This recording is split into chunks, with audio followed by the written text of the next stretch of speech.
ओम विष्णु बुदले श्रीमदे भक्तिवेदांत स्वामिने नामिने नमस्ते सरस्वती देवे गौरवाणी प्रचारिणे निर्विशेष शून्यवादी भाषशक्ति देशधारिणे जय श्री कृष्ण चैतन्य प्रभु नित्यानंद श्री अद्वैत गदाधर श्रीवासदि गौर भक्तवृंद हरे कृष्ण कृष्ण कृष्ण हरे हरे हरे राम राम हरे हरे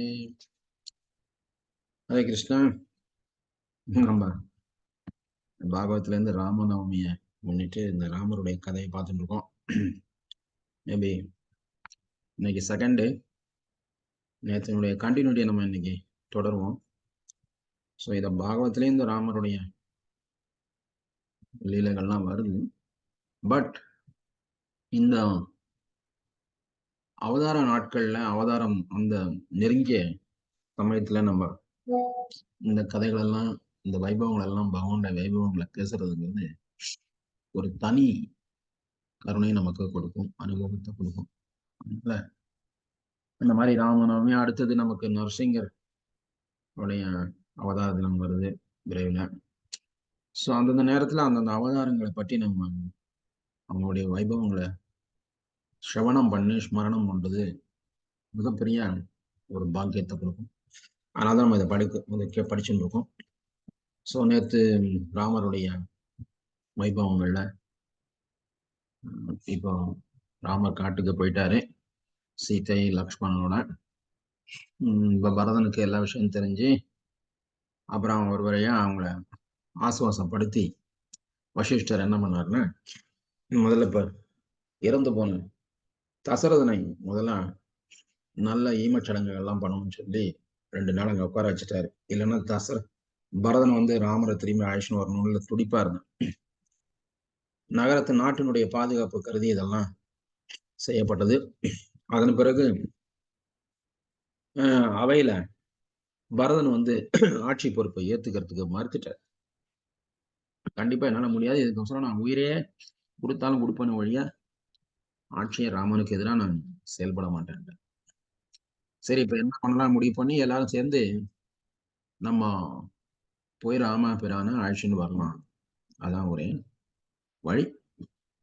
அதனால எல்லாம் அயோத்தி மக்களும் ரொம்ப சந்தோஷமா பரதனுடைய தலைமையில வசிஷ்டருடைய வழிகாட்டுதல்ல எல்லாரும் திரண்டு ராமர் போன அதே வனப்பகுதிக்கு தொடர்ந்து நம்ம போய் பேசி அழைச்சின்னு வரணும். அவங்களும் சரையு நதிக்கரையில தங்கினாங்க. அந்த நேரத்துல சரையு நதிக்கரையில குகன் ராமர் லக்ஷ்மண சீதாவை நதியை தாண்டி அந்த பக்கம் அழகான வனப்பகுதிக்குள்ள அழைச்சின்னு போய் விடுறார். அந்த வனத்தினுடைய பேரு சித்திரக்கூடம்னு பேர். சித்திரக்கூடம் மிக மிக ஒண்டர்ஃபுல், அழகான ஒரு இடம், வனம். அதே நேரத்துல அங்க சகல சௌகரியங்களும் இயற்கையிலே இருக்கு. தெளிந்த நீர், ஏரிகள், அதுல கீழே தர வரைக்கும் தெரியும் தண்ணீர், டிரான்ஸ்பரண்ட் வாட்டர். அது மேல தாமரை மலர்கள் அப்படியே மிதந்து நிற்கும். பசுமையான புல்வெளிகள், வெரி ரொம்ப சாஃப்டான புல், சாஃப்டான கிராஸ். அப்புறம் பழ மரங்கள், பூக்கள், இதுக்கெல்லாம் பஞ்சமே கிடையாது. மரங்கள் எல்லாம் பழங்கள்லாம் பழுத்து காய்ச்சி அப்படியே வெயிட் தாங்காம கிளைகள்லாம் தாழ்ந்து தரைய தொட்டுன்னு இருக்கணும். அப்போ பல விதமான நிறங்கள் வண்ணங்கள் உடைய பறவைகள்லாம் அந்த பழங்களை ருசிக்கும். நூதனமான வண்டுகள் ரிங்காரம், ஓசை, இசையை போல அந்த வனத்துல கேட்கும். இப்படிப்பட்ட அழகான சித்திரக்கூடத்துல ராமர் லக்ஷ்மண் சீதாவோட இதுதான் எங்களுடைய வீடு அப்படின்னு சொல்லி அரண்மனையை விட்டு இந்த இயற்கையான ஒரு வாழ்க்கைய 14 ஆண்டுகளுக்கு அவங்க தங்கறதுக்கு ஏற்பாடுகள் பண்ணும். இந்த பழங்கள் எல்லாம் இந்த பறவைகள்லாம் சாப்பிட்டு கொத்தி கொத்தி அதுல இருந்து அந்த ரசம் வந்து வடிந்து நிற்கும், சொட்டுன்னு இருக்கும் கீழே. ஸோ இந்த மாதிரி பலவிதமான பழங்கள், பூக்கள், இதனுடைய ரசங்கள் எல்லாம் சேர்ந்து ஒரு விதமான ஒரு அரோமா, வாசனை அந்த காத்துல பரவும். இதுதான் காட்டுல இருக்கக்கூடிய மனம் சொல்லுவாங்க. நீங்க காட்டுக்குள்ள போனீங்கன்னா ஒரு புது மாதிரி வாசனை கிடைக்கும். அதெல்லாம் எங்க இருந்து வருதுன்னா இதான் அந்த மரத்துல இருக்கக்கூடிய தேன் ஒழுகுனது, பழங்கள்ல இருந்த சாறு, இலைகளுடைய அந்த வாசனை, இப்படி பல விதமான இயற்கையினுடைய மூலிகைகள் மற்றும் இயற்கையின் நறுமணப் பொருட்கள் இதெல்லாம் கலந்து அந்த சுகந்தமான ஒரு மனம் அங்க கிடைக்கும். ஸோ இதெல்லாம் வந்துதான் சித்திரக்கூடத்தினுடைய அழகு. அந்த புல்ல வந்து மான் கூட்டங்கள் வந்து அப்படி பயமே இல்லாம சாப்பிட்டு நிற்கும். அந்த தடாகத்துல, ஏரிகள்ல மயில்கள் வந்து தன்னை மறந்து யாருமே தன்னை பார்க்கலன்னு நினைச்சுட்டு, யாரும் அங்க பார்க்கறதுக்கு ஆளு கிடையாது, அவங்க வந்து தோகையை விரித்து ஆடின்னு இருப்பாங்க. ஸோ இந்த மாதிரி காட்சிகள் வர்ணனை சித்திரக்கூடத்தை பத்தி பெருசா பண்ணி இந்த இடத்துல லக்ஷ்மணன் என்ன பண்ணாருன்னா ஒரு நல்ல இடத்தை தேர்ந்தெடுத்து ராமருக்கும் சீதைக்கும் ஒரு பர்ணசாலையை அமைக்கிறார். பர்ணசாலைன்னா காட்டேஜ், மரத்தினால ஆன ஒரு வீடு, இலைகளை போட்டு கூரையெல்லாம் செய்து ரொம்ப குளுமையான, குளிர்காலத்துல வெப்பமாகவும் வெயில் காலத்துல குளுமையா இருக்கிற மாதிரி அந்த ஒரு இயற்கையான பர்ணசாலையை அமைத்து முன்னாடி வாழை மரங்கள்லாம் கட்டி அதுக்கு ஒரு கிரக பிரவேசமும் பண்றாங்க. அரண்மனையில பெரிய பெரிய அரண்மனைகள்ல அவ்வளவு சௌகரியமா இருந்தவங்க இப்ப எளிமையான ஒரு பர்ணசாலையில குடியேறி போறாங்க. ஆனா ரொம்ப சந்தோஷமா இருக்கு. ராமருக்கு எந்தவித வருத்தமும் இல்லை, சீதையும் ராமரை வந்து எந்த தொல்லையும் பண்ணல. இந்த மாதிரி ஆயிடுச்சு, அந்த மாதிரி ஆயிடுச்சு, நான் வந்த நேரம் நீ வந்த நேரம் அப்படியெல்லாம் அவங்க பௌதிகமான பேசல. அவங்க ராமருடைய விருப்பமே தன்னுடைய விருப்பமா மிகுந்த சந்தோஷத்தோட ஊக்கத்தோட அவங்களுக்கு சேவை பண்றது. காட்டுல இருக்கக்கூடிய மலர்களை எல்லாம் சேகரிச்சு தினசரி சீதா ராமருக்கு அழகான மாலைகளை செய்து போடுவாங்க. அப்போ லக்ஷ்மணன் சொல்றாரு, இந்த மாதிரி உங்களை நான் பாதுகாக்கணும், அதுக்கு நீங்க என்னை ஆசீர்வாதம் பண்ணுங்க, இந்த மாதிரி ஒரு தம்பி கிடைக்கிறதுக்கு நான் குறிச்சு வச்சிருக்கணும் அப்படின்னு சொல்லி ராமர் சொல்றாரு. அப்போ லக்ஷ்மணன் சொல்றாரு, 14 ஆண்டுகள் நம்ம காட்டுல இருக்கணும், அதனால நான் இன்னையில இருந்து 14 ஆண்டுகளுக்கு நான் தூங்க போறதில்லை, என்னுடைய தூக்கத்தை நான் துறக்க போறேன். 14 ஆண்டுகள் லக்ஷ்மணன் தூங்கவே இல்லை.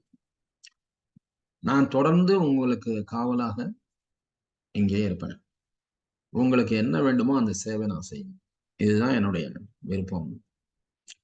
ராமர் அப்படியே லக்ஷ்மணன் நம்ம ஆரி அணைச்சு ஆசீர்வாதம் பண்றாரு. லக்ஷ்மணன் ராமருடைய பாத தூளிலிருந்து அந்த மண்ணை எடுத்து தன்னுடைய தலையில வச்சு விழுந்து வணங்குறார். இந்த மாதிரியான ஒரு அந்யோன்யமான ஒரு சகோதர பாசம் அங்க காட்டுக்குள்ள நடந்துட்டு இருக்கு. இதுக்கு இடையில இந்த பரதன் தன்னுடைய சைன்யங்கள் எல்லாம் அழைச்சிட்டு அயோத்தியில பாதி மக்கள் வேற ராமரை திரும்பி அழைச்சணும்னால அவங்க திரும்பவும் கிளம்பிட்டாங்க. ஏற்கனவே கூட போய் ஏமாந்து போனதுனால இந்த வாட்டி நம்ம ராமரை எப்படியாவது பார்த்து பேசி ஆக்ஷன் வந்துடணும் அப்படின்னு சொல்லி கிளம்பி வந்துட்டு இருக்காங்க. கிட்டத்தட்ட சரையு நதிக்கரையை நெருங்கின போது அந்த சைட்ல குகனுக்கு செய்தி வருது. அவருடைய ஆட்கள்லாம் வந்து சொல்றாங்க, இது மாதிரி இந்த பரதன் வந்துட்டு இருக்கான், அயோத்தி கொடி பறக்குது, சைன்யம் என்ன நோக்கம்னு தெரியல, ஒருவேளை பரதனுக்கு ராஜ்யம் கிடைச்சாலும் ஒருவேளை ராமன் மேல சந்தேகப்பட்டு ராமர் அவரை கொன்னுட்டோம்னா பிரச்சனை இல்லாம நிம்மதியா நம்ம ஆட்சியை தொடரலாம்னு நினைக்கிறாரா, அதனால ராமரை தாக்குறதுக்கு வராரான்ற சந்தேகம் எங்களுக்கு இருக்கு அப்படின்னு சொல்லி அந்த குகனுடைய வீரர்கள்லாம் குகனுக்கு தெரிவிக்கிறாங்க. குகன் பார்த்தாரு, இரண்டாவது குகனுக்கு வந்து ராமன் மேல ரொம்ப அன்பாயிடுச்சு. சந்திச்ச அந்த சந்திப்புல ராமர் அவருக்கு காட்டின பிரியமும் அவர் கொடுத்த அனுக்கிரகமும் குகனை எங்கேயோ கொண்டு போயிடுது. அதனால இனிமே இந்த ராமருக்காக நான் என்னன்னா செய்வேன் அப்படின்னு சபதம் பண்ணி அவங்கள சித்திரக்கூடத்துல கொண்டு போய் விட்டு வந்திருக்காரு. உங்களுக்கு பாதுகாப்பா நான் இருப்பேன், எந்த உதவி தேவைப்பட்டாலும் எனக்கு செய்தி அனுப்புனா நான் உங்களுக்கு அனுப்பி வைக்கிறேன். அந்த மாதிரி அவரு உறுதி பண்ணி நீங்க ராமரை நினைச்சுட்டு பிரியத்தோட இருக்கார். இப்போ இந்த பரதன் இந்த மாதிரி வராருன்னு கேள்விப்பட்ட உடனே தன்னுடைய வீரர்கள் எல்லாம் குகனை அழைச்சு மீட்டிங் போடுறார். இந்த மாதிரி பரதன் வராரு, ராமருடைய சகோதரன், அதனால எனக்கு அவர் மேல ரொம்ப மரியாதை உண்டு. ஆனா ஒருவேளை அவரு ராமருக்கு எதிராக செயல்படணும்னு நினைச்சாருன்னா அதுக்கு நம்ம அனுமதிக்க கூடாது. அப்போ நம்ம அவங்கள தாக்க வேண்டியதுதான் அப்படின்னு குகன் தன்னுடைய படைக்கெல்லாம் கட்டளை கொடுக்கிறார். உடனே எல்லாரும் சேர்ந்து சரி ஆமா நீங்க சொல்றது கரெக்ட் தான், நாங்க அதுக்காக என்ன வேணா நாங்க செய்யறதுக்கு ரெடியா இருக்கோம் அப்படின்னு எல்லாம் சொல்லிட்டாங்க. உடனே இவங்கெல்லாம் பரதனை எதிர்பார்த்து காத்துட்டு இருக்காங்க. நினைச்ச மாதிரி பரதன் அங்க வந்து சேர்றாரு. குகனை பார்த்த உடனே பரதனுக்கு ஆல்ரெடி நியூஸ் எல்லாம் போயிட்டு இந்த மாதிரி குகன் தான் ராமருக்கு உதவி பண்ணி அங்க இருந்து ஆக்ஷன் போய் விட்டுருக்கிறாரு, ஹெல்ப் பண்ணிருக்கிறாரு அப்படின்னு எல்லாம் தெரிஞ்சு போய். அதனால பரதன் குகனை பார்த்தோன்னே ரொம்ப ஆனந்தமா, உங்களை பார்த்ததுல எனக்கு ரொம்ப சந்தோஷம், நீங்க தான் எங்க அண்ணனுக்கு ராமனுக்கு இந்த குறுகிய காலத்துல நிறைய சேவையெல்லாம் பண்ணதான் நான் கேள்விப்பட்டேன். அவர் எங்க இருக்கிறாரு, நான் சந்திக்கிறதுக்கு ஏற்பாடு பண்ணுங்க உடனே அப்படின்னு சொல்லி கேட்கிறேன். இப்ப குகனுக்கு மறுபடியும் சந்தேகம் வருது, இவர் என்ன ராமரை பார்க்கறதுக்கு இவ்வளவு ஆர்வம் காட்டுறாரு. அப்போ கேட்டார் குகன், ராமரை நீங்க எதுக்காக பார்க்கணும்னு நினைக்கிறீங்க? இதை கேட்ட உடனே பரதனுக்கு புரிஞ்சிடுச்சு குகனுடைய சந்தேகம். உடனே பரதன் கண்ணன் தண்ணி கொட்டுறது, என்னப்பா இந்த மாதிரி ஒரு பாவியாக நான் ஆவறதுக்கு என்ன கொடுமை நான் பாவம் பண்ணியிருக்கணும். எங்களுடைய கோஷால இது மாதிரிதான் என்னை சந்தேகப்பட்டாங்க. இது மாதிரி அயோத்தி மக்களே நான் திரும்பி வரும்போது என்னை யாருமே வரவேற்கல. ஏதோ இந்த ராமரை வெளியேற்றினதுல என்னுடைய அம்மா பண்ண பாவத்துல எனக்கும் பங்குண்டு, நானும் இதுதான் செஞ்சிருக்கேன்ற மாதிரி எல்லாருமே நினைக்கிறாங்க. இதுதான் என்னால தாங்க முடியல. ராமருக்கு கொஞ்ச நாள் சேவை பண்ண நீங்களே ராமன் மேல இவ்வளவு பிரியத்தோட இருக்கிறத பார்க்கும் பொழுது நான் கூடவே இருந்து சேவை பண்ணி எனக்கு எப்படி இதை நான் தாங்க முடியும் அப்படின்னு சொல்லி கதறி அழுவார். ராமரை நான் திரும்பி அழைச்சின்னு போய் ராஜ்யத்துல உக்காத்த வைக்கணும், அதுக்கோசரம் தான் நான் வந்திருக்கேன், அதுக்காக என்னோட உயிரை விடுறதுக்கு நான் ரெடியா இருக்கேன்னு சொல்லி பரதன் சொல்றார். இப்ப குகனுக்கு புரிஞ்சது, ஆக நான் உங்களை தவறா நினைச்சிட்டேன், ராமர் மேல உள்ள பிரியத்தினால இப்போ இந்த மாதிரி நான் யோசிச்சேன், கண்டிப்பா நான் உங்களை அழைச்சின்னு போறேன்னு சொல்லி இன்றைக்கு இரவு இங்க தங்குங்க, நாளை காலை நதிக்கரையை தாண்டி அந்த பக்கம் போகலாம். சித்திரக்கூடம் என்ற வனத்துல பகவான் ராமா தங்கி இருக்காரு. சில நாட்கள் பிரயாணம் நம்ம போறதுக்கு தேவைப்படும். சரி, இப்படி இதுக்குள்ளார அங்க சித்திரக்கூடத்துல இந்த மாதிரி எல்லாம் பண்ணி தங்கி அவங்க டெய்லி ரொட்டீன் சமைச்சு சாப்பிட்டு காய்கறி பழங்கள் இதெல்லாம் வாங்கி எளிமையான உணவை சாப்பிட்டு ராமர் மரத்தாலான இலைகளான மடைகளை நின்று கொண்டு தினசரி அவரு விஸ்வாமித்திரர் தனக்கு சொல்லி கொடுத்த ஆன்மீக பயிற்சிகள் எல்லாம் பண்ணி இருக்காங்க.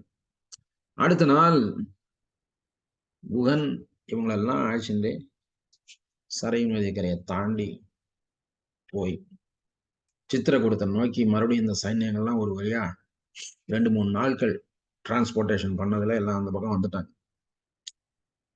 இப்போ பெரிய சைன்யமே காட்டுக்குள்ள நுழைஞ்சிருச்சு. காடே அல்லோகல்லமாயிடுது. அமைதியான இருந்த வனப்பகுதியில இப்போ ஒரே புழுதி மண்டலம் மேல பறக்குது. அப்போ லக்ஷ்மணன் காவலுக்கு இருக்காரு பர்ணசாலையில. தூரத்துல ஏதோ ஒரு சலசலப்பு சத்தம், அமைதி, காற்றினுடைய அமைதி போயிடுச்சு. என்னடா அது அப்படின்னு சொல்லி ஒரு பெரிய மரத்து மேல, தென்னை மரத்து மேல ஏறி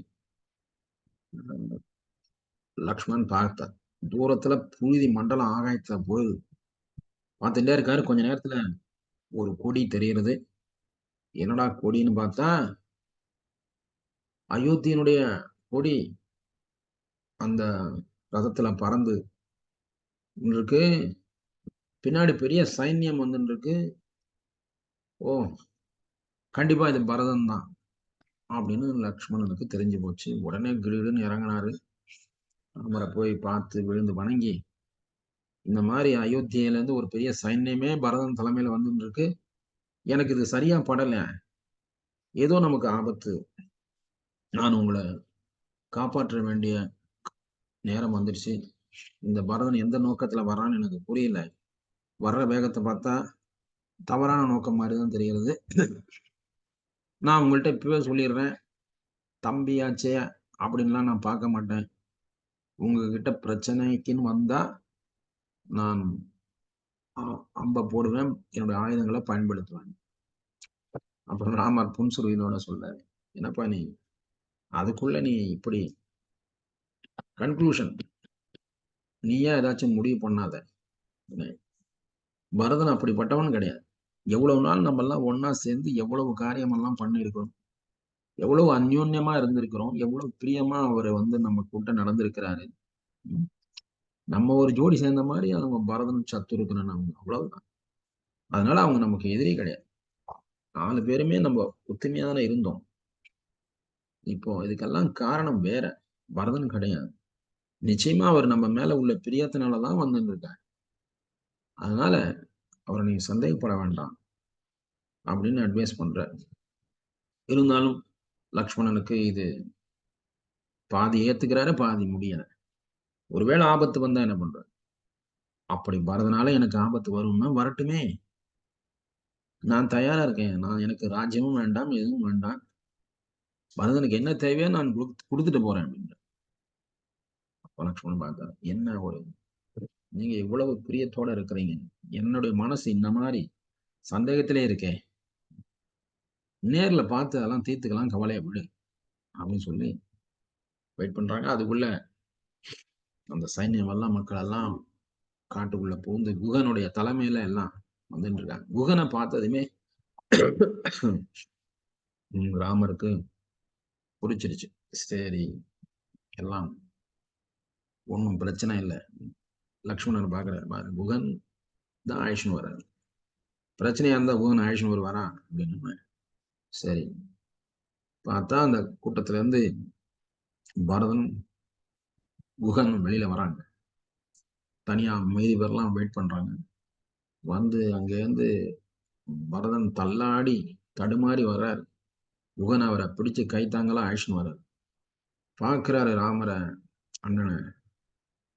சாதாரண உடையில காட்டுல இருக்கக்கூடிய சரடுனால ஆன உடை, என்ன ஒரு அரண்மனையில கம்பீரமான ஆடை அணிகலன்களோட இருந்தவரு அயோத்தியனுடைய பட்டத்து அரசராக அறிவிக்கப்பட்டவர். இப்போ இந்த மாதிரி ஒரு நிலையில பார்த்த உடனே பரதனால தாங்க முடியல. பார்த்தா பக்கத்துல சீதா ராணி, அவங்களும் பாத்தீங்கன்னா ரொம்ப எளிமையான ஒரு உடை. இந்த உடையில பார்த்த உடனே பரதன் ஆடிப்பட்டார். எப்படி இது சாத்தியமாச்சு அப்படின்னு சொல்லி அப்படியே தடுமாறி வந்து ராமருடைய காலில் நெடுஞ்சான் கிடையாது கீழே விழுந்துட்டார். எந்திரிக்கவே முடியல.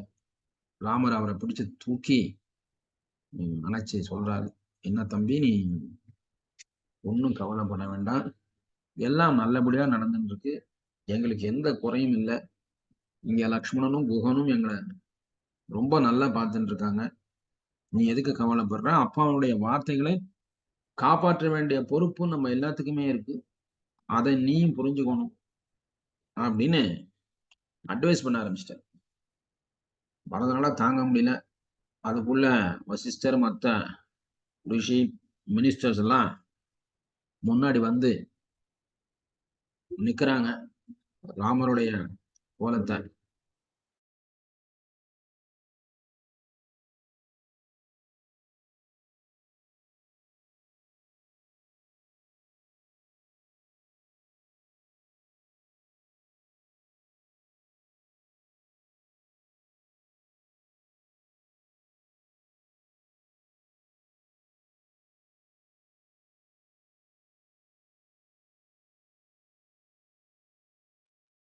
பிரபு ஹரே கிருஷ்ணாங்க பிரபு. சவுண்ட் வரலைங்க பிரபு. வரும். ஒரு நிமிஷம். காய்கறிக்காரரு அவர் பயங்கர சவுண்ட் கொடுக்குறாரு. அதுக்காக 2 மினிட்ஸ். ஸோ இப்போ பரதன் வந்து பார்த்துட்டு சரிங்க. எல்லா ரிஷி முனிகளும் வந்து கூடி என்ன சொல்றாங்கன்னா, இப்போ சொல்ல வேண்டிய தெரிவிக்க வேண்டிய விஷயங்கள்லாம் ராமருக்கு சொல்லுங்கயா. அப்ப ராமர் கேட்கிறாரு, பரதா உனக்கு என்ன கவலை? உனக்கு தான் நம்ம அப்பா இருக்கிறாரு. அவர் உனக்கு ஆட்சி பண்றதுக்கு எல்லா வழிமுறையும் சொல்லி கொடுப்பாரு.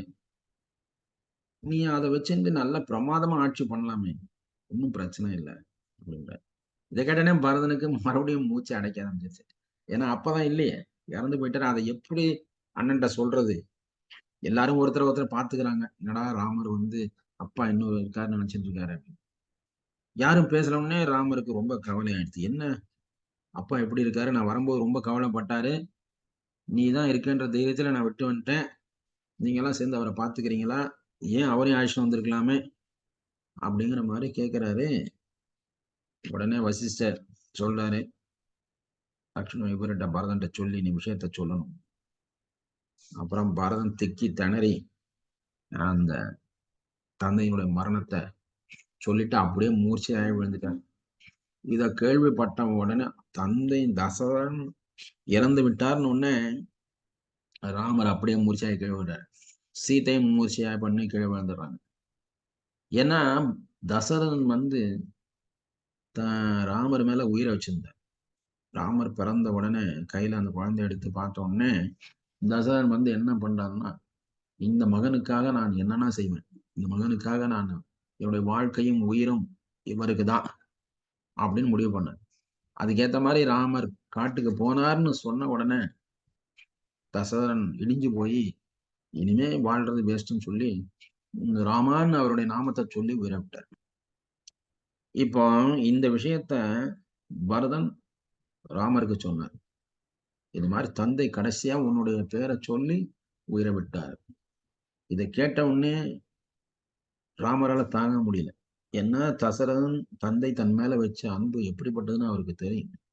ஒவ்வொரு கட்டத்திலையும் ராமரை வழிநடத்தி தசரன் வந்து தன்னுடைய எல்லா வேலைகளுக்கும் நடுவுல ராமரை பற்றி சிந்தனை பண்ணிட்டார். இதனால்தான் சாஸ்திரங்கள் என்ன சொல்லுதுன்னா, தசரனை ஒரு துறவின்னு வர்ணிக்கிறாங்க. தசரனுக்கு இத்தனை மனைவிகள் இருக்காங்க, அரண்மனை வாழ்க்கை, ஆனா ஒரு துறவி, அவர்தான் சிறந்த துறவின்னு ஆச்சாரியர்கள் சொல்றாங்க. ஏன்னா அவரு சதா சர்வ காலமும் அவருடைய மண்டைக்குள்ளார மூளையில ராமரை பற்றி சிந்தனை ஓடிண்டே இருக்கும். தனக்கு பிறந்த மகன் தெய்வ கலையோட இருக்கானே, விஷ்ணுவா இருப்பாரோ அப்படின்னு பிறந்தவனே நினைச்சார். ஆனா வசிஷ்டரால அவருக்கு அந்த விஷயம் சொல்லப்பட்ட உடனே அவரு ரொம்ப கவனத்தோட ராமரை சிந்தனை பண்ணிட்டே தன்னுடைய வாழ்க்கையை நடத்துறார். அவர் தான் ஒரு பேரரசர் அப்படிங்கிறத அந்த எண்ணமே அவருக்கு கிட்ட இல்லவே இல்லை.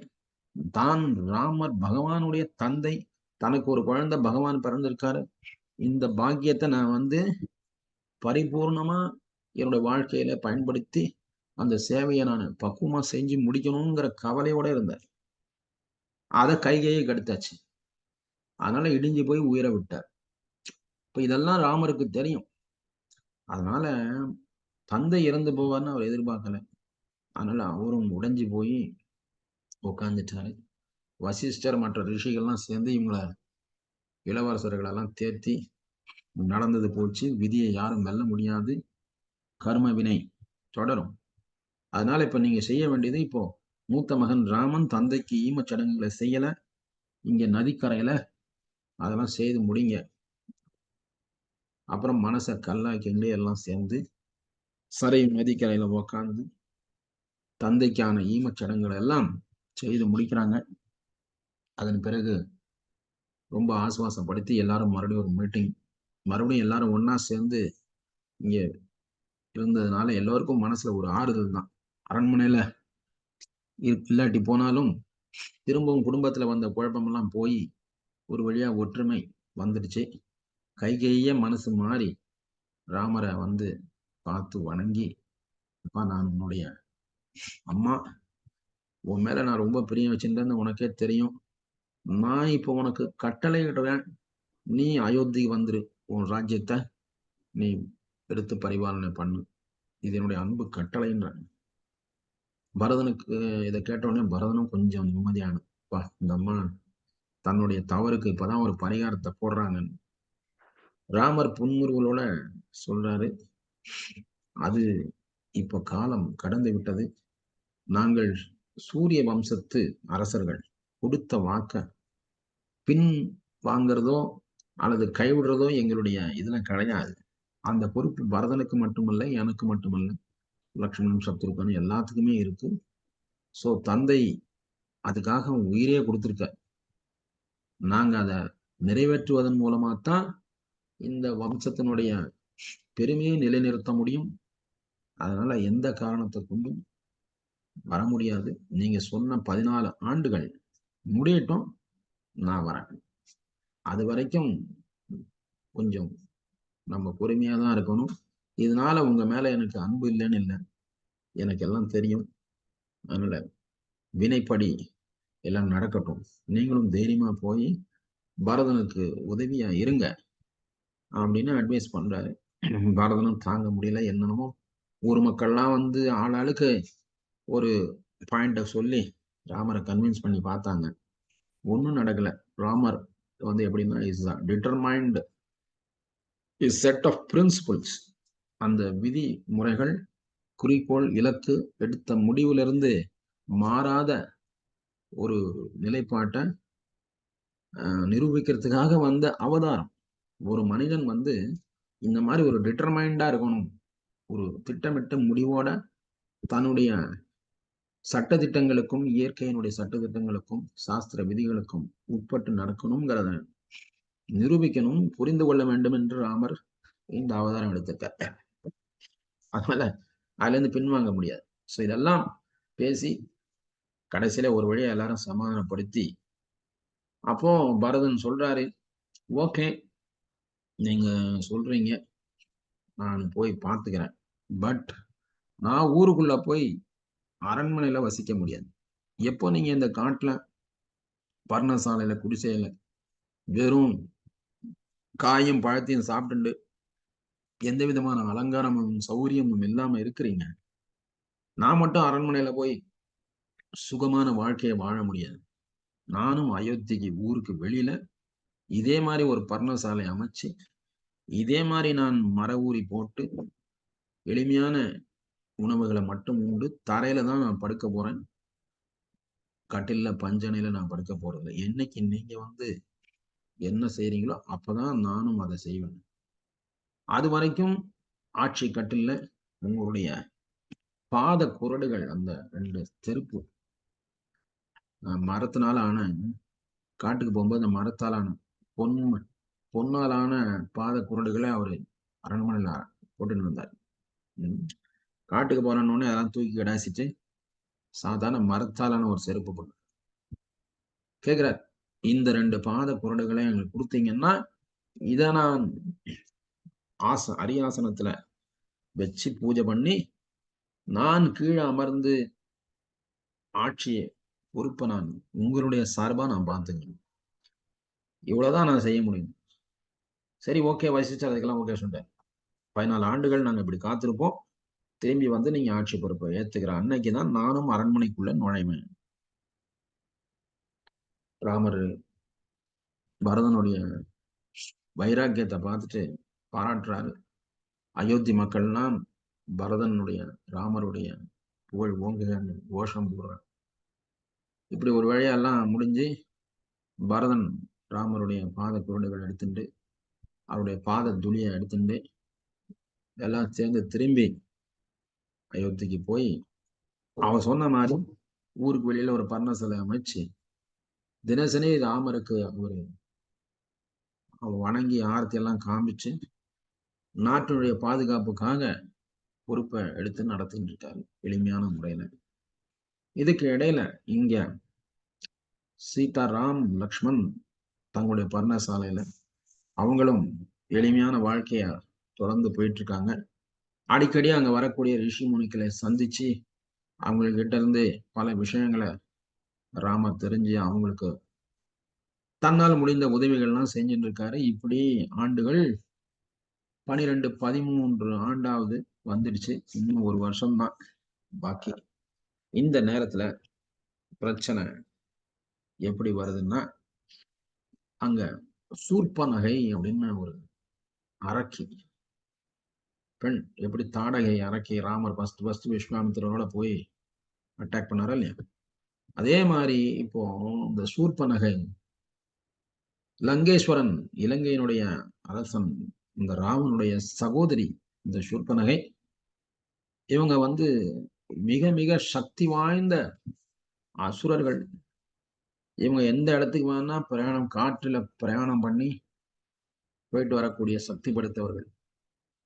இலங்கையில இருந்து இப்போ இந்த சித்திரக்கூட பகுதியில இந்த வனத்தினுடைய அழகை பார்த்து இந்த சூர்பனகை இந்த பக்கத்துல அப்படியே உலாவி வராங்க.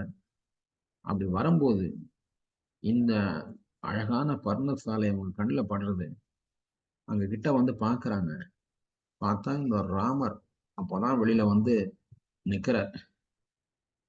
அவ்வளவு அழகான ஒரு மனிதனை இது வரைக்கும் அந்த சூர்பனகை பார்த்ததே இல்லை. என்ன ஒரு தேஜஸ், என்ன ஒரு நீண்ட கைகள், பரந்த மார்பு, நீண்ட கூந்தல், கண்கள் எல்லாம் பார்த்தா இவ்வளவு வசீகரமா இருக்கு அப்படின்னு ராமருடைய அழகுல சூர்பனகை மயங்கி விட்டான். அப்ப சூர்பனகை என்ன தெரியுமா நினைக்கிறாங்க, பகவானுடைய அனுகூலமான பிரதிகூலமான முறையில அந்த பிரியம் இருந்தாலும் எப்படி அவங்களுடைய அன்பு பட்டது, என்னுடைய வாழ்க்கை இனிமே ரெஸ்ட் ஆஃப் மை லைஃப், என்கிட்ட மீதி இருக்க வாழ்க்கை பூரா இவர் கூட தான் நான் கழிக்கணும் அப்படின்னு சூர்பனகை நினைக்கிறேன். என்ன அசுரனுக்கே பகவான் மேல இப்படி ஒரு ஆசை.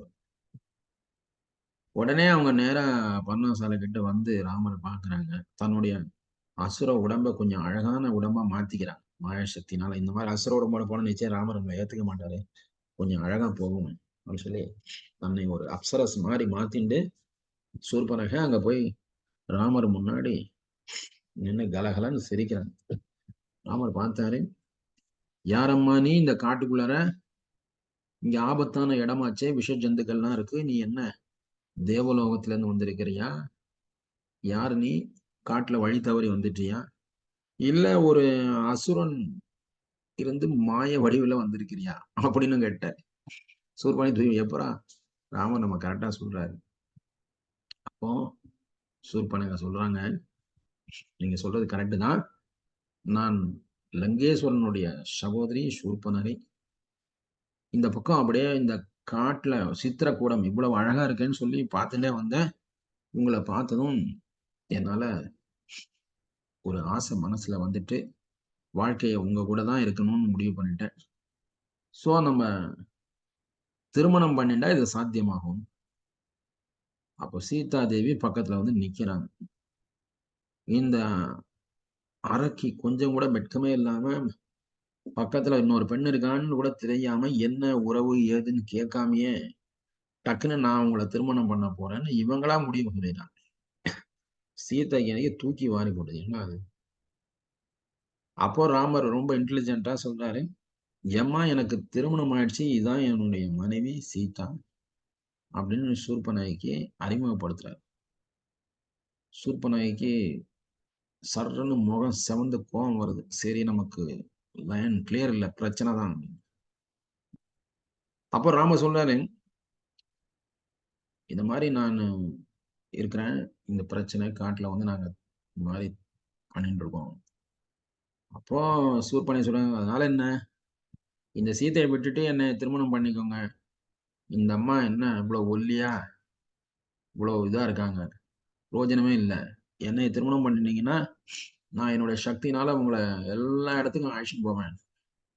ஸ்வர்ண லங்கா நம்ம போய் எங்க அண்ணன்ட்ட சொன்னா அவ்வளவு செல்வங்கள் அங்க இருக்கு, அவ்வளவு ஆனந்தத்தை சுகத்தை நான் அனுபவிக்கலாம். உங்களுக்கு எல்லா இடத்துக்கும் நான் காற்றிலே அழைச்சிட்டு போய் பல அதிசயங்களை ஆச்சரியங்களை காட்டுவேன் சொல்றாங்க. சீதைக்கா தாங்க முடியல. நான் இந்த பொண்ணு இப்படி சொல்லியிருக்கா, இவரும் வந்து என்னமோ சிரிச்சு பேசின்னு இருக்காரு. அப்ப ராமர் இன்னும் கொஞ்சம் இந்த விஷமத்தை இந்த பண்ணி இந்த அம்மாட்ட விளையாண்டு பார்ப்போம்னு சொல்லி, எனக்கு ஒரு தம்பி இருக்கான்ப்பா, அவனுக்கு திருமணம் ஆகல அப்படின்ற. அப்ப பரதன் உள்ள இருந்து வெளியே வர்றாரு. சூப்பருங்க அவங்கள பாக்குறான். சரி, இவரு லக்ஷ்மணன் வர்றாரு. லக்ஷ்மணனை பார்த்த உடனே சூர்பனகை சரி ஓகே பரவாயில்ல, சரி இவரும் ரொம்ப நல்லா பிரமாதமா தான் இருக்காரு நினைச்சிட்டாங்க. அப்போ லக்ஷ்மணன் சொல்றாரு, ஏம்மா நீ வந்து டயத்தை வேஸ்ட் பண்ணாதீங்க, நாங்களே பிரச்சனையில இருக்கோம். நான் என்னுடைய அண்ணன் ராமன் சீதா இவங்களை பாதுகாக்கிறதுக்காக நான் 14 ஆண்டுகள் தூங்காம இருக்கணும்னு சொல்லி நான் சபதம் பண்ணி அந்த சேவையில இருக்கேன். இப்ப திருமணம் பண்ற ஐடியாலாம் எனக்கு இல்ல. தயவு செய்து நீ போய் உன்னுடைய இணையத்தோட சேர்ந்து சந்தோஷமா இரு. அப்போ சூர்பனகை சொல்றாங்க, இப்ப என்ன பிரச்சனை, இந்த சீதை தானே, இந்த சீதா இருக்கிறதுனால தானே நீங்க 2 பேரும் என்னுடைய கோரிக்கையை மறுக்கிறீங்க. இந்த சீதையுடைய கதையை முடிச்சாச்சுன்னா நீங்க நான் சொல்றதை கேட்க போறீங்க அப்படின்னு சொல்லி சீதையை தாக்குறதுக்கு ஏதோ பண்றதுக்கு முயற்சி எடுக்கிறாங்க. அடுத்த க்ஷணம் லக்ஷ்மணன் என்ன பண்ணாருன்னா தன்னுடைய வாளை எடுத்து அந்த சூர்பனகனுடைய மூக்கையும் காதையும் ஒரே சாப்ல வெட்டி விட்டார். அப்படியே மூக்குல இருந்து ரத்தம் கொட்டுது, காது அருந்து தொங்குது. சூர்பனகை இதை எதிர்பார்க்கல. என்னன்னா இவங்க சாதாரண மனுஷங்க இவ்வளவு பவர்ஃபுல்லா நம்மள பண்ணிட்டாங்கன்னு அவங்களுக்கு ஆத்திரமும் கோபமும் வருது. ஒன்றும் செய்ய முடியல. லக்ஷ்மணன் சொல்றாரு, பெண்ணாச்சேன்னு பாக்குறேன், இல்லைன்னா அவ்வளவுதான், உடனே இங்க இருந்து ஓடிடு. உடனே அவங்க மூக்க பிடிச்சுட்டு ஓட்டுறாங்க. சூர்பனகை மூக்கு அறுபட்ட இடம், மூக்கு ஹிந்தில நாசிக், நாசிக்னா மூக்குன்னு அர்த்தம். நாக்குனா மூக்கு, மூக்குனா நாக்கு. ஹிந்தில வந்து அப்படியே மாத்திக்கணும் உல்டா. நம்ம நாக்குன்னு சொன்னா அது மூக்குன்னு அர்த்தம், மூக்குன்னு சொன்னா அது வேற நாக்கு. ஸோ இந்த நாக் அப்படின்றதுனால நாசிக் அப்படின்னு அந்த ஊருக்கு, நா அப்படின்னா மூக்கு, ஸ்டிக்குன்னா வெட்டியாச்சுன்னு அர்த்தம். நா சிக், மூக்கு அறுபட்ட இடம் அப்படின்றது நாசிக் என்ற பொருள். அதுதான் அந்த இடம். இப்ப மூக்கு அறுபட்டு இந்த சூர்பனகை ஓடி போறாங்க. அங்க காட்டுல அவருடைய 2 சகோதரர்கள் இருக்காங்க, கெர் அண்ட் இன்னொரு ஏதோ பேரு, 2 அசுர சகோதரர்கள். ஒருத்தர் பேரு கரா, இன்னொருத்தர் பேரு ஞாபகம் இல்ல. 2 பேரையும் போய் பார்த்து, இந்த மாதிரி இங்க ஒரு மனிதர்கள் தங்கி இருக்காங்க, சாதாரண மனுஷன் என்னோட மூக்கை அறுத்து விட்டான் அப்படின்னு சொல்லி புலம்புனோடனே அவங்க 2 பேரும் பார்த்து, என்ன இது தன்னுடைய சகோதரிக்கு இவ்வளவு சக்தி வாய்ந்த உனக்கு இந்த மாதிரியா அப்படின்னு சொல்லி அவங்களுக்கு எல்லாம் கோபம் வந்து ஆசுவாசப்படுத்தி, நாங்க போய் இதை முடிச்சுட்டு வரோம், உனக்கு என்ன அப்படின்னு சொல்லிட்டு நிறைய போர் வீரர்கள் அசுரருடைய படையெல்லாம் அழைச்சிட்டு போய் ராமருடைய அந்த பர்ணசாலையை போய் தாக்க ஆரம்பிச்சிட்டாங்க. ஆனா ராம லக்ஷ்மணன் தங்களுடைய விஸ்வாமித்திரர் மற்ற முனிவர்கள்லாம் கொடுத்த ஆயுதங்கள் எல்லாம் எடுத்து சரமாரியா அடிச்சு அவங்க எல்லாத்தையும், படை வீரர்கள் எல்லாம் கிட்டத்தட்ட 14,000 பேர் போருக்கு வந்திருக்காங்க. எல்லாத்தையும் அடிச்சு விரட்டி எதிர்த்து வந்தவங்கள கொன்னாச்சு. மீதி பேர் தப்பிச்சு ஓடியாச்சு. கடைசியா அந்த 2 சூர்பனுடைய 2 சகோதரர் கராவையும் இவங்களையும் கொன்னாச்சு. எல்லாம் செத்து ஒழிஞ்சான். பார்த்தா சித்திரகூடத்துல கொஞ்ச நஞ்சம் இருந்த தொந்தரவும் போச்சு இதனால.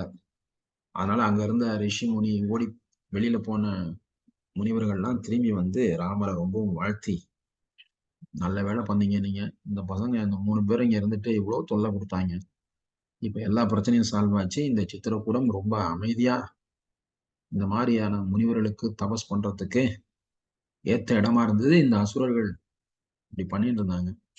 நீங்க நல்ல காரியம் பண்ணீங்க, உங்களுக்கு மங்களம் உண்டாகும் சொல்லி ஆசீர்வாதங்களை கொடுக்குறாங்க. இப்போ சூர்பனகைக்கு இந்த விஷயம் காதுக்கு போறது. ஆஹா, நம்முடைய சகோதரனையும் கொண்டுட்டாங்களே அப்படின்னு சொல்லி இப்ப வேற வழியே இல்லை. நம்முடைய பெரிய அண்ணன் லங்கேஸ்வரன்ட்ட போய் சொல்லிதான் நம்ம இது பிரச்சனையை தீர்க்க முடியும் அப்படின்னு சொல்லி அவங்க அங்க இருந்து லங்கைக்கு ஸ்வர்ண லங்கா வராங்க. லங்கை வந்து பாத்தீங்கன்னா அடுத்த அயோத்தி மாதிரி அடுத்த அமராவதி. அங்க தங்கத்தினாலதான் எல்லாமே. தங்கம் எல்லாம் அவங்க சர்வ சாதாரணமா இருக்கும். ஏன்னா லங்கேஸ்வரன் ராவணன் அசுரன் அவ்வளவு வரங்களை வாங்கி சக்தியை பெருக்கி வச்சுட்டு இருக்கார். எல்லா வளங்களும் அங்க இருக்கு. அவனுடைய சகோதரி தான் இந்த சூர்பனகை. போய் லங்கேஸ்வரன் வந்து அங்க ஒரு பெரிய பாடல் நிகழ்ச்சி நடந்துட்டு இருக்கு. அதுக்கு நடுவில் அவரு ரொம்ப மியூசிக் இன்ஸ்ட்ருமெண்ட் ரொம்ப பிளே பண்றதுல ராவணனுக்கு ரொம்ப பிடிக்கும். மியூசிக் கேட்கறதுல ரொம்ப இசைப்பிரியர். அவரே வந்து வீணையை ரொம்ப அருமையா வாசிப்பார். இவ்வளவு பெரிய அசுரன் இனிமையான ஒரு இசைக்கருவி வீணையை வாசிக்கிறதுல எக்ஸ்பர்ட்னா பாத்துங்க. எப்படி ஆப்போசிட் குவாலிபிகேஷன்லாம் இருக்கு. லங்கேஸ்வரன் பண்ண தபசும் பூஜை புனஸ்காரம் வழிபாட்டுக்கு உண்டான குணங்களும் அவர்கிட்ட இருக்கு. ஆனா அசுரன்ங்கிறதுனால அந்த ரஜோகுணத்தினால விளைந்த கிரீட் பேராசை என்கிற அந்த குணமும் அவன்கிட்ட இருக்கு. இதெல்லாம் கலந்தவன். சோ இப்போ ஒரு போய் இந்த சூர்பனகை போய் நின்று தன்னுடைய மூக்க மூடி நிக்கிறான். ராவணன் பார்த்துட்டு என்ன இந்த நேரத்துல வந்து டிஸ்டர்ப் பண்றீங்க, ஹூஆர் யூ? இல்லப்பா இந்த மாதிரி பிரச்சனை, ஆபத்து. என்ன பிரச்சனை? பார்த்தா என்னுடைய மூக்கை அறுத்து விட்டான் ஒரு சாதாரண மனுஷன். உன்னோட மூக்கா இருக்கணும். அந்த அசுரர்களுக்கு மனுஷன்னா ஒரு இலக்கம். அவங்களோட சண்டையும் போட மாட்டாங்க, பிடிக்காது அவங்களுக்கு. யார் அது? இந்த மாதிரி ராமர் அப்படிங்கிற லக்ஷ்மணன் 2 பேர் சகோதரர்கள் இவங்க வந்திருந்தாங்க. நான் போனேன், அவங்க ரொம்ப அழகா இருந்தாங்க. அதனால போய் நான் திருமணம் பண்ணிக்கலாம்னு கேட்டேன். திருமணம் தான் பண்ணலான்னு சொல்லி நியாயமா தான் கேட்டேன். அதுக்கே இந்த மாதிரி என்னை மூக்க அறுத்து விட்டானுங்க. என்ன சொல்ற நீங்க? சரி போ விடு. இதெல்லாம் ஒரு பெரிய விஷயமா? மனிதர்கள்ட்ட போய் நம்ம வந்து அருவருப்பான விஷயம். நீ எதுக்கு மனுஷனை போய் கல்யாணம் பண்ணணும்னு நினைக்கிற? நம்ம இதுல எவ்வளவு பேர் இருக்கான், சக்தி வாய்ந்தவர்களா இருக்கான். மனிதர்கள் சாதாரண அற்ப பதர்கள், அவங்கள்ட்ட போய் திருமணம் பண்ணணும்னு நினைக்கிறேன். விட்டு இதை மறந்துரு. நான் உனக்கு வேற ஒரு நல்ல ஏற்பாடு பண்றாங்க அப்படி இப்படின்னு ராவணனுக்கு இதுல இஷ்டமே இல்லை. மனுஷங்கள்ட்ட போய் சண்டை போகும். அப்போ சூர்பனகா பார்த்தான். என்னடா சொன்ன சண்டைக்கு நமக்காக வருவான்னு பார்த்தா வேணான்றான். சரி, எப்படி ராவணனை தூண்டுறது? எப்படி அங்க கைகேய மந்தரை நல்ல நிலைமையில இருந்த ராவணன் மேல பிரியமா இருந்த மந்தரைய சாரி கைகேய இந்த மந்தரை எப்படி மாத்தி டைவர்ட் பண்ணு? அதே மாதிரி இந்த சூர்பனகை இப்ப சொல்றான் ராவனுடைய வீக்னஸ் டச் பண்றான். இல்லைன்னா அந்த ராமனுக்கு ஒரு பேரழகு மனைவி இருக்காங்க. அந்த மாதிரி அழகை நான் பார்த்ததே இல்லை. அந்த மாதிரி அழகு பொக்கிஷம் எல்லாம் உன்னைய மாதிரி சக்தி வாய்ந்தவர்கள்ட்ட இருந்தா தான் அது பொருத்தமா இருக்கும் அப்படின்னு சொன்னேன். இதை கேட்ட உடனே ராமன் கண்களை சுருக்கி பார்க்கறான். என்ன அவ்வளவு நம்ம மண்டோதரியை விட அழகான பெண்ணா? மண்டோதரி எல்லாம் ஒரு இதே கிடையாது. சீத்தை முன்னாடி ஒண்ணுமே கிடையாது. நீங்க பார்த்தீங்கன்னா அவ்வளவுதான். உடனே எப்படி நான் முடிவெடுத்தேன், ராமரை பார்த்த உடனே என்னுடைய வாழ்க்கையா அவர் கூட தான் இருக்கணும்னு முடிவு பண்ணேன். அது மாதிரி இந்த சீத்தை உங்களுக்கு தான் பொருத்தமானவள். காட்டுல போய் உனக்கு இது தெரியாம வச்சுட்டு இருக்காங்க அப்படின்னு ஏத்தி விட்டான். அப்படியா, சரி, இப்போ நான் ஏற்பாடு பண்றேன் அப்படின்னு சொல்லி ராவணன் இப்போ சீத்தை மேல கவனம் வந்ததுனால சீத்தையை பிடிக்கிறதுக்கு ஏற்பாடு பண்றார். அதுல மாரீச்சன் அப்படின்னு சொல்லக்கூடிய இன்னொரு அசுரன் வரப்போறாரு. எப்படி அது வராருங்கிறத நம்ம நாளைக்கு பார்க்கலாம். இதோட நம்ம நிறுத்துறேன். டைம் ஆயிடுத்து. நாளைக்கு மாரீச்சன் எப்படி சீத்தைய அபகரிக்கிறதுக்கு திட்டம் போட்டு செயல்படுத்தினாரு அப்படிங்கிறத நாளைக்கு பார்க்கலாம். ஹரே கிருஷ்ணா. ஏதாவது சந்தேகம் கேள்விகள் இருந்தா கேட்கலாம்.